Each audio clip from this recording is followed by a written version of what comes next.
퇴근길 시사 프로그램의 완결판. 최영일의 YTN 뉴스 정면 승부.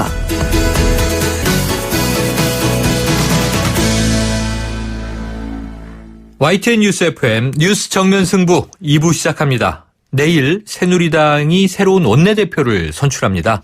오늘 마지막 원내대책회의를 주재한 원유철 원내대표 스스로 밝혔듯이 그야말로 파란만장하고 다사다난한 기간이었는데요. 정책위 의장부터 원내대표 그리고 당대표 권한대행까지 숨가쁘게 달려온 시간에 대한 소회 들어보도록 합니다. 자, 원 대표님 안녕하십니까? 네, 안녕하세요. 원유철입니다. 네, 자 이제 원내대표로서 공식 일정 끝나신 건가요?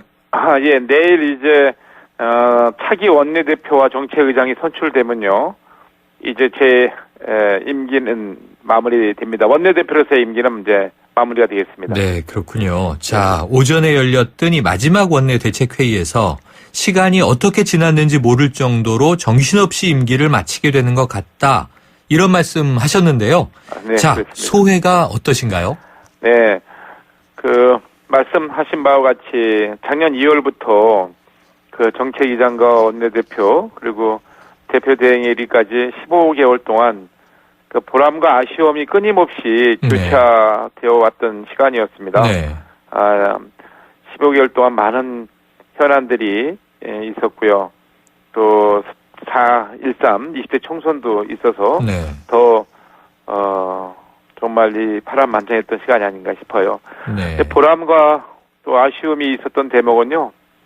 보람이 있었던 부분은 이제 한중 FTA 비준 처리했던 점, 또 경제를 활성화시키기 위해서 관련 법안인 기업 활력 제고 특별법이라든가 네. 관광진흥법, 또 국제의료사업법 이런 법안이 통과될 때 보람을 느꼈고요. 특히 국민의 안전을 위해서 저희가 처리하려고 했던 테러 방지법, 또 10년 이상 국회에 통과되지 못했던 북한 인권법이 통과될 때 보람을 느꼈습니다. 네. 그렇지만 아쉬운 점도 많이 있었습니다. 네. 지금도 아직 청년 일자리 때문에 많은 청년들이 고통을 받고 있는데요.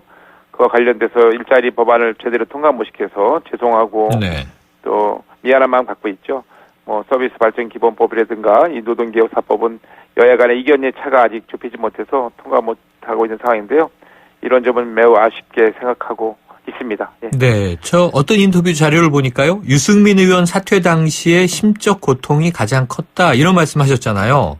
네. 네, 그런데 이제 이 유승민 의원은 지금 무소속으로 당선됐고요. 네. 또 이제 당에서 나간 윤상현 의원 사안도 있고 한데, 네. 자 내일부터 원내대표는 노우시지만 또 20대 네. 당선이 되셨으니까, 네네. 자 이 복당 문제 어떻게 접근하는 게 좋다는 입장이세요? 예, 지금 현실적인 문제를 좀 말씀드리면요. 네네. 이 복당 문제는 저희 새누리당의 당원과 당규대로 처리를 해야 되는데요. 네네. 지금 복당 문제를 논의하고 심사해야 할 당의 최고위원회가 없는 상태입니다. 그렇죠. 또 그를 대신할 수 있는 비대위 구성도 되어 있지 않은 상태고요. 이제 내일이면 이제 신임 원내대표가 선출되고 제가 물러나게 되면 신임 원내대표가 대표 최고위원 권한대행까지 하는 당무까지 관장하는 역할을 맡게 됩니다. 네. 이제 그렇게 되면 신임 원내대표가 지도부를 구성하고 비대위 구성을 논의할 텐데요. 새롭게 구성되는 비대위원회에서 당원 당규 절차에 따라서 복당 문제에 대해서 논의와 결정을 할 것이라고 생각합니다. 그래서 차기 권한대행이 할 문제를 제가 미리 언급하는 것은 시기적으로 좀 적절치 못해서 네. 개인적인 생각은 있습니다만 말씀 못 드리는 것을 좀 양해해 주시면 감사하겠습니다. 자, 그러면 내일 또 새롭게 선출된 원내대표가 해결해야 될 숙제들이 이제 남아있는 부분이고요. 네. 지금 말씀하신 부분 관련해서 궁금해서 여쭤보면 네. 이 계속 좀 혼란이 있었던 것이 그럼 내일 선출되는 원내대표가 비대위원장을 겸직해서 네. 전당대회 준비를 할 것인지 네. 아니면 이 새로 선출된 원내대표가 비대위원장을 모셔와서 영입을 네. 해서 비대위를 새로 꾸리게 되는지 이건 좀 가닥이 잡혀 있습니까? 내일 새롭게 선출되는 원내대표가요. 네네. 지금 우리 당이 지도부가 완전히 지금 다 총사퇴를 하고 그렇습니다. 원내대표인 제가 권한대행까지 하고 있는 상황입니다. 네네. 또 지난 4월 14일 날 4.13 총선이 있고 그 다음 날 밤에 개최되었던 최고위원회에서 당 대표를 포함해서 모든 최고위원이 사퇴를 하면서 그 최고위원회 마지막 의결로 비대위를 구성했고요. 네네. 저를 비대위원장으로 내정을 했습니다. 네네. 그런 상태이기 때문에 지금 내일 뽑히는 그 원내대표가 지금 권한대행이라는 법적 권한, 네네. 또 비대위원장 내정이라는 것까지 한꺼번에 네. 받게 되어 있는데 네. 비대위원장은 이제 전국위원회 선출하게 돼 있거든요. 네. 내정만 된 거지. 네. 그 제가 정리를 하기를 비대위원장은 제가 안 하겠다. 권한대행만 하고 차기 원내대표에게 모든 권한을 위임하겠다라고 제가 입장을 정리를 했습니다. 네네. 그렇기 때문에 내일 권한대행인 원내대표가 선출되면 그 당원의 총의, 내일 그 당선인의 총의를 모아서 비대위를 새롭게 구성을 할 예정 같습니다. 네, 지금 누가 네. 되시더라도요. 그렇게 네. 전망하고 있습니다. 예. 그렇군요. 지금 언급하신 그 대목인데요. 네. 총선 패배 후에 김무성 대표가 바로 즉각 사퇴를 했고요. 최고위원회도 해체하지 않았습니까? 네네. 또 최고위원 중에서도 이번에 이제 낙선한 분들도 많이 계셨는데 네. 그때 비대위원장을 맡으면서 내부 반발이나 논란이 커졌었는데 네. 그래서 당 대표 권한이다. 비대위원장은 아니다. 이렇게 또 선언을 하셨잖아요. 예. 그 당시에 좀 억울한 부분 없으셨어요? 예. 일단은 뭐 20대 총선 우리 새누리당이 패배한 책임에 있어서 저도 자유로울 수가 없고 저도 책임이 크죠. 예, 총선 패배에 가장 책임이 큰 지도부의 일원으로서 저도 마땅히 책임을 지고 같이 물러났어야 됩니다, 사실은. 네. 예, 그런데 당시 당의 지도부 공백 상태를 막기 위해서 고육지책으로 이제 뭐랄까 원내대표인 저에게 당의 그 지도부의 진공 상태를 막고 네. 또 명맥을 이어가기 위해서 우리 새누리당이 문을 닫을 수는 없지 않습니까? 네, 그런 네. 차원에서 후임 지도부 선출까지 제가 이 자리를 맡아서 이어오고 있는 상황이죠. 다만 그 과정 속에서 일부 의원님들이 좀 오해가 있었던 건 사실인데 나중에 그 다 오해가 풀렸고요. 네네. 지금은 제가 책임감을 가지고 내일 선출될 그때까지 최선을 다해서 그 원내대표와 당무를 좀 청구하라는 대행 업무를 하고 있는 상황입니다. 네. 그 사이에 많이 좀 소통을 하셔서 오해는 해소를 하셨군요. 네, 그분들이 이제 뭐 당선인 워크숍에서 네. 그 당시에 저를 반대했던 분들이 당선인 워크숍에서 또 저를 공개적으로 많이 격려와 또 위로를 해줘서 다 풀렸습니다. 예. 저희가 그러고 보니까 이 황영철 당선자하고 인터뷰를 했었는데요. 네네. 그날 바로 저 원내대표하고 이 면담하신 날이더라고요. 예. 네, 그래 면담하고 나서 오해가 풀렸다는 얘기를 들은 기억이 납니다. 예. 자, 오늘 기자회견에서 당청 관계를 위해서 노력했고 엇박자가 없었다 이렇게 말씀을 하셨잖아요. 네. 그런데 이제 그동안 새누리당과 청와대의 수직적인 당청 관계를 지적하는 목소리는 좀 계속 있어 왔습니다. 네네. 그래서 이 원내대표께서 친박계와 보조를 같이 하는 것 아니냐 이런 인상을 또 줬던 것도 사실인데 네네. 어떻게 평가하십니까? 예. 저는 이 당청 관계가 새누리당이라는 그 뿌리 속에 같이 꽃을 피운 걸로 생각하고 있거든요. 네. 그 당청은 사실은 운명 공동체로 생각합니다. 당청은 한 몸으로 국민을 위해 무한히 봉사해야 되는 그 쌍끌이 같은 역할을 해야 된다고 생각하고 있습니다. 네. 당은 이제 민심의 바다 한가운데서 있기 때문에 그 민심을 정부나 청와대에 잘 전달하고 또 청와대와 정부는 또 국정 기조에 대해서 당의 협조를 얻고 이런 관계가 돼야 된다고 생각합니다. 네. 그렇기 때문에 사실 그냥 일반적인 행정부와 입법부의 관계처럼 견제와 균형의 원리가 작동되는 것이 아니고 상호 소통과 협력 속에 그 국정 운영을 매끄럽게 처리해 나가야 된다고 생각하고 있고요. 만약에 이 당청 관계가 긴장과 불안 관계가 계속된다면 국민들이 그 불안하시지 않겠어요? 국정을 네. 책임지고 있는 것이기 때문에요. 다만 당청이 서로 이 민심을 또 국민을 중심에 두고 충분한 소통과 협력이 돼야 된다고 생각하는데 그 점에 대해서는 저도 부족한 점이 있었다는 것을 솔직히 인정하고요. 네. 또 그렇지만 저도 당의 입장을 또 민심의 여러 가지 그 현장을 정부나 청와대에 전달 많이 했고요. 또 관철시킨 것도 상당히 있었다는 것도 말씀드립니다. 네. 자, 김무성 대표 현재 대표직은 사퇴한 상태인데요. 어쨌든 또 20대 국회에는 참여하지 않습니까? 네네. 그런데 이제 어찌 보면 그 원유철 원내대표와 굉장히 친해 보이는 모습일 때도 있었고요. 예. 또 아마 원내대표 입장에서 굉장히 미웠던 시점도 있었을 것 같고요. 예. 직인 가지고 또 추격전을 벌이지 않았습니까? 예. 이 김무성 대표에 대한 평가 어떻게 좀 해주시겠어요? 김무성 당대표님도 고생을 많이 하셨죠. 예. 그 사실 그 생각이 다 같을 수가 없지 않습니까? 네.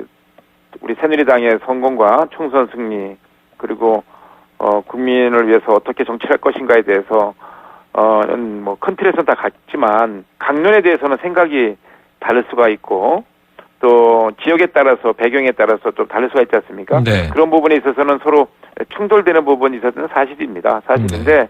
큰 틀에서는 우리 새누리당의 성공, 박근혜 정부 성공을 위해서는 같이 노력하자라는 총론적인 입장은 같았습니다. 네. 아무튼 김무성 대표님이 고생 많이 하셨고요.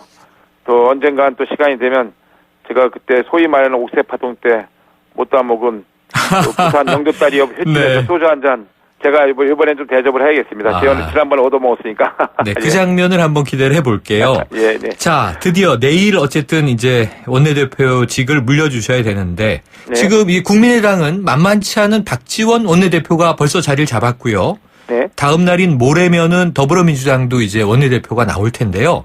네. 자, 협치가 중요하고 3당 체제가 됐는데 새누리당의 신임 원내대표가 어떻게 좀 했으면 좋겠다. 당부의 말씀을 주신다면요. 예, 20대 국회는 19대 국회보다 더 많은 소통과 협력이 필요할 것 같습니다. 네.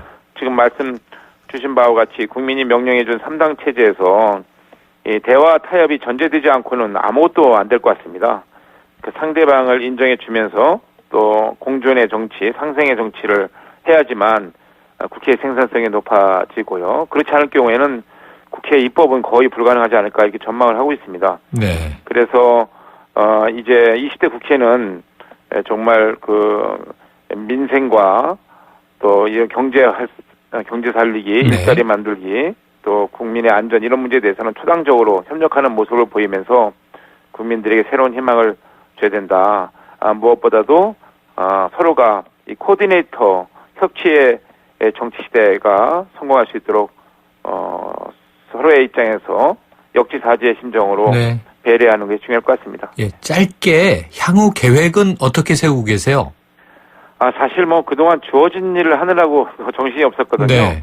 이제 조금 시간이 났으니까 이제 다시 원점에 서서 제로 베이스에 서서 제 생각을 정리하고 해야 할 일을 어떻게 할 것인지 반성하면서 또 성찰하면서 고민해 보려고 합니다.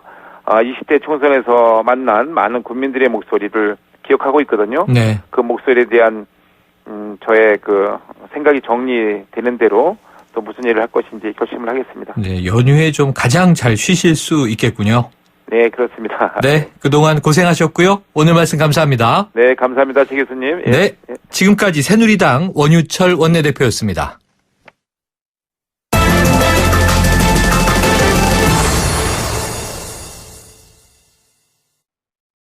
네, 이번에는 국제 뉴스룸 연결해서 국제 소식 알아보겠습니다. YTN 국제부 조수현 기자 연결합니다. 안녕하세요. 네, 안녕하세요. 자, 먼저 미국으로 가보죠. 이 네. 총기 사고가 워낙 심각한 사회적 문제로 대두되고 있는데, 자, 올해 들어서 어린이들이 일으킨 총격 사고가 증가한 것으로 나타났다고 하네요. 이 소식 전해주시죠.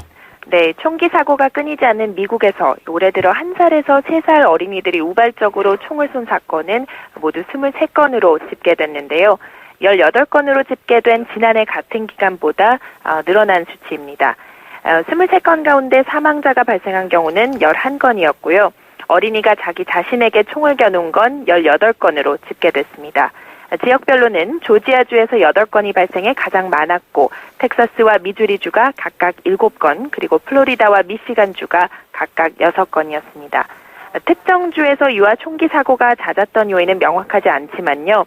워싱턴 포스트는 총기 문화나 느슨한 총기 규제법 등이 다층적으로 작용하는 것으로 보인다고 분석했습니다.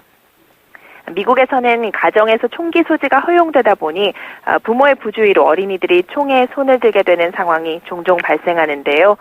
총기의 위험성을 인지하지 못하는 나이에 장난감인 줄 알고 갖고 놀다가 사고로 이어지는 경우가 다반사인 만큼 어린 자녀를 둔 부모들이 더욱 주의 기울일 필요가 있어 보입니다. 이건 정말 가족의 비극, 사회의 비극이 되는 일이어서 네. 정말 뭐 총기 규제가 뭐 강화돼야 된다는 얘기도 있고 지금 총기 자유화가 돼 있는 나라입니다만 조심해야 될 것 같으네요. 네, 끊임없는 논란이 되고 있는 문제이기도 하죠. 네, 자 화제를 바꿔보죠. 흥미로운 소식이 하나 들어와 있군요. 이 7년 동안 베일에 가려 있던 비트코인의 개발자가 드디어 밝혀졌다고요? 네, 그렇습니다.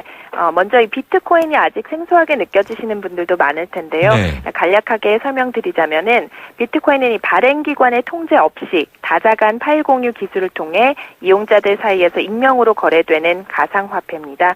지난 2009년에 개발돼서 전 세계적인 관심을 끌었는데 그동안 개발자가 나카모토 사토시라는 익명으로만 알려져 있었습니다. 그런데 7년 만에 베일에 쌓인 주인공이 자신의 정체를 직접 밝혔습니다. 호주 기업가 크레이그 스티븐 라이트 씨가 BBC 등 영국 언론과의 인터뷰에서 자신이 비트코인 개발자라고 밝혔는데요. 네. 라이트는 이 비트코인 개발 초기에 만들어진 암호키를 활용해 디지털 방식으로 메시지에 서명하는 모습을 시연함으로써 자신이 개발자라는 사실을 입증했습니다. 사실 라이트의 정체는 지난해 12월 미국의 IT 전문 매체 와이어드에 의해서 처음 노출됐는데요. 당시 라이트는 호주 경찰의 압수수색 직전 자신의 인터넷 기록을 모두 삭제하고 영국 런던으로 피신했습니다. 4개월여 만에 영국 현지에서 자신의 정체를 직접 밝힌 배경은 아직 알려지지 않고 있는데 앞으로 언론의 뜨거운 관심을 받게 될 것으로 보입니다. 네, 뜨거운 관심을 받겠는데요. 이 비트코인의 당시에 우리나라 분들도 많이 열광을 해서 네, 비트코인을 그렇죠. 사모으면 지금 저환율일 때보다 나중에 큰 돈을 벌 것이다. 또 이런 이제 이야기가 많이 있었죠. 네, 그렇죠. 네, 자, 끝으로 건강 뉴스 하나 알아보겠습니다. 시간이 지날수록 심해지는 이 우울증, 치매가 오는 신호일 수 있다. 이런 연구 결과가 나왔다고요? 네, 그렇습니다. 네덜란드 에러스미스 대학의 아르판 이크람 박사가 진행한 연구 결과입니다. 50살 이상의 우울증 환자 3,300여 명의 우울증 형태를 11년에 걸쳐서 추적 조사한 뒤 10년 동안 치매 발생률을 비교 분석했는데요. 그 결과 우울증 증세가 처음에는 가벼웠다가 갈수록 심해진 환자들의 경우 치매 발생률이 22%로 가장 높은 것으로 나타났습니다. 네. 반면 우울증이 사라졌다가 재발한 환자들은 약한 우울증이 지속된 환자들보다 치매 발생률이 낮았고요. 또 일시적으로 증상이 심했던 환자들의 경우에는 치매 위험에 미치는 영향이 가장 적은 것으로 분석됐습니다. 이번 연구 결과는 점진적으로 악화하는 우울증이 기복이 심한 우울증보다 치매와 연관성이 크다는 사실을 보여주는 것이라고 이크람 박사는 설명했습니다. 네, 이 과학과 의학의 발전에 따라서 여러 가지 이제 몰랐던 질환의 관계가 나오는데요. 그만큼 네네. 또 치료법도 빨리 나왔으면 하는 생각이 듭니다. 네, 오늘 소식 감사합니다. 네, 감사합니다. 지금까지 YTN 국제부 조수현 기자였습니다.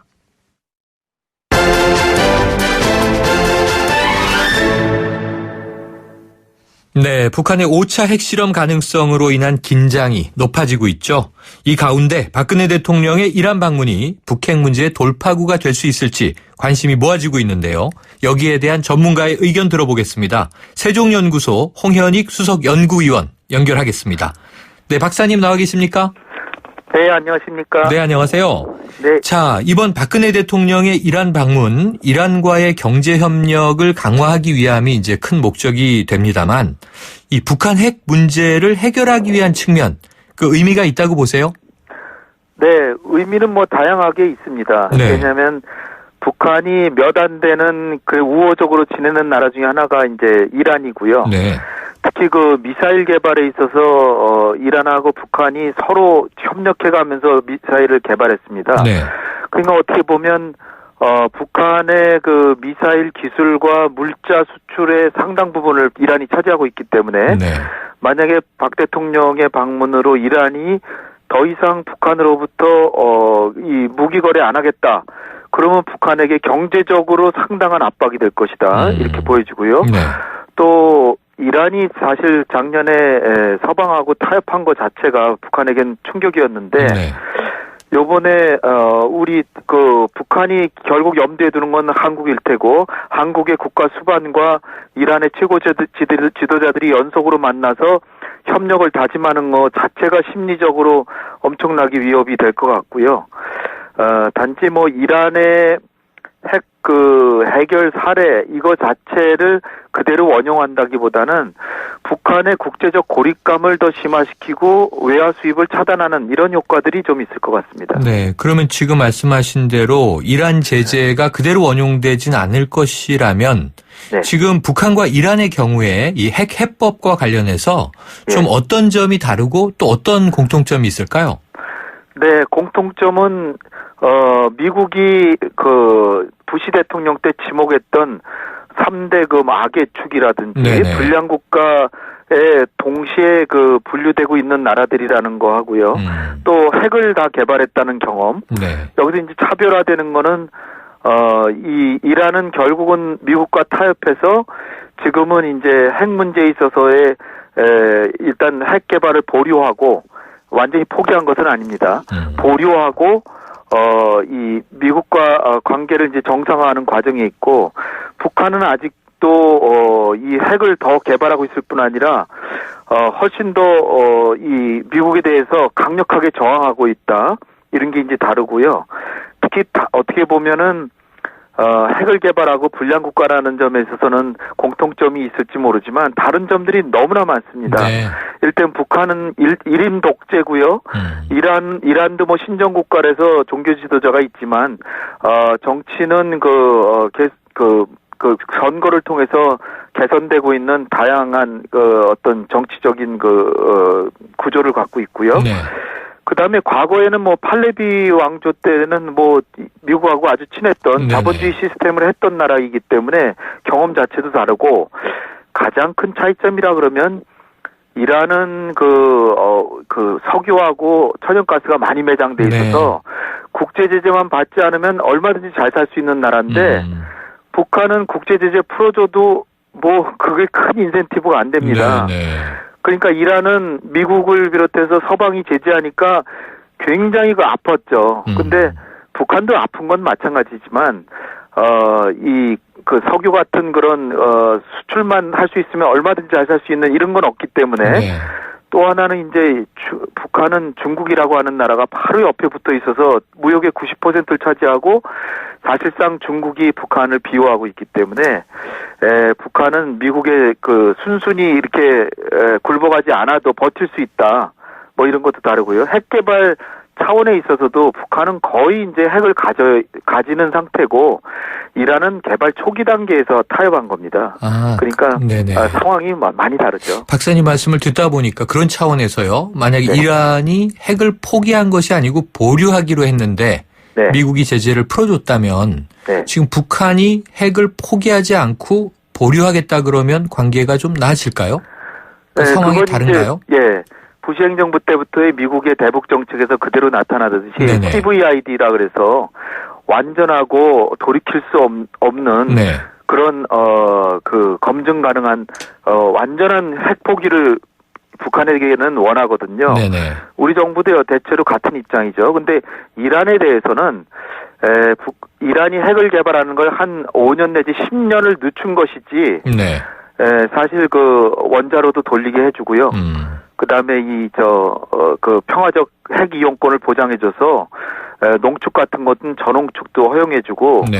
그러니까 시간을 번 셈입니다. 이란에 대해서는. 네. 근데 북한에 대해서 완전히 포기하라 그러니까 네. 과거에 9.19 공동성명 이후에 폐쇄와 불능화까지 갔는데 그 검증 문제 가지고 결국 북한은 이게 파기가 됐는데 네.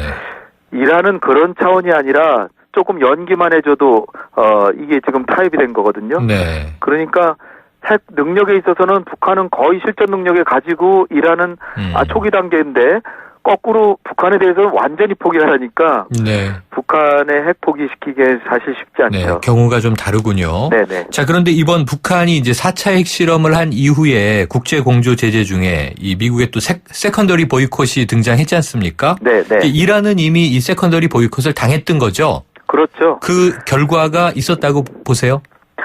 네, 레이건 행정부 때요. 80년대 초반에 벌써 이란은 이란에 대해서는 미국이 다마토법이라고 하는 유명한 법입니다. 이게 이 법을 미국 국내법으로 제정해서 이란이나 리비아의 유전 산업에 4천만 달러 이상을 투자하는 기업들은 미국의 기업들과 일체 거래를 못하게 했습니다. 네. 사실 그 당시에 유럽의 국가들하고 이란에 투자하려고 하는 기업들이 많았기 때문에 미국하고 좀 알력도 있었는데 어쨌든 이런 식으로 계속해서 이란을 제재했고요. 그래서 결국은 이란이 미국하고 타협을 했습니다만은 여기서 중요한 것은 30여 년 동안 엄청난 제재를 가했고 네. 그런 다음에 결국 작년에 타결이 된 거는 유엔 안보리 상임이사국 5개국에다 독일까지 더해서 다 합심해서 전력을 질주해서 1년 동안 협상을 해서 된 거거든요. 네. 이란의 사례에서 우리가 교훈을 받는다면 결국은 북한에 대해서도 제재는 하면서 제재를 탄력적으로 운영하면서 협상을 해야 되지 않을까 이렇게 보이는데 네. 지금 제가 보기엔 시간 문제라고 보입니다. 올 가을쯤에는 협상이 되지 않을까 보이는데요. 그렇군요. 결국은 협상을 통해야 될 것 같습니다. 그런데도 이 최근에 우리나라를 찾은 로버트 아인혼 전 특보가 이분이 전 미국 국무부의 비확산 군축 담당 특보였잖아요. 그렇죠. 예, 이란과 북한을 다 다뤄봤는데 북한이 훨씬 어렵다 이렇게 말했어요. 네. 그러면 아까 말씀하신 대로 올 가을 시간 문제라고 말씀하셨는데 네. 어떻게 좀 설득하고 협상력을 발휘해야 할까요? 결국은 지금 중국은 6자회담하고 한반도 평화 협정을 위한 4자회담 같이 지금 동시에 하면은 북한이 한번 설득해 보겠다는 거고요. 미국도 어떻게 보면 좀 돌려서 얘기하긴 하지만 우리 정부 입장을 고려하는 것 같습니다. 돌려서 얘기하지만 그거 중국의 제안 완전히 얼토당토 않다 이렇게는 안 하고 있습니다. 네. 그렇기 때문에 지금 이제 북한이 핵실험을 하느냐 안 하느냐가 관건이 되겠지만 아주 극단적으로 말씀드리면 북한이 만약에 요번 6일 이전에 핵실험을 한다고 하더라도 네. 그러면 뭐 당연히 유엔 안보리 제재 또다시 가하고 엄청난 파국적인 상황은 벌어지겠지만 네. 그럼에도 불구하고 가을쯤에는 저는 협상은 될 수밖에 없다. 왜냐하면 그렇지 않으면은 남북 간의 정면 대결로 가서 네. 전쟁 직전으로 갈 수도 있는데 그런 상황은 중국이나 미국도 바라지 않고 우리 정부도 바라지는 않을 거기 때문에 결국은 제재와 협상이 병행이 돼야 되지 않을까 이렇게 알겠습니다. 보입니다. 한번 지켜보기로 하죠. 오늘 말씀 감사합니다. 감사합니다. 지금까지 세종연구소 홍현익 수석연구위원이었습니다. 아유, 새 단계 종이 또 걸렸어? 정말 재본하나 하려다가 미치겠네. 내가 진작 현대오피스로 바꾸라니까. 오늘 다 날 셀 거야. 이제 스트레스 받지 마세요. 사무기기 전문기업 현대오피스가 책임지겠습니다. 사무기기의 올바른 기준. 현대오피스. 연일 계속되는 황사로 기분까지 답답한 경우가 발생하고 있습니다. 솔의 눈을 항상 준비하시기 바랍니다. 시원한 솔싹 추출물이 입안에 솔솔 솔바람을 불게 합니다. 이상 머리까지 시원해지는 느낌 솔의 눈이었습니다. 솔의 눈. 네, 2부는 여기까지입니다. 7시 뉴스 듣고 3부로 돌아오겠습니다.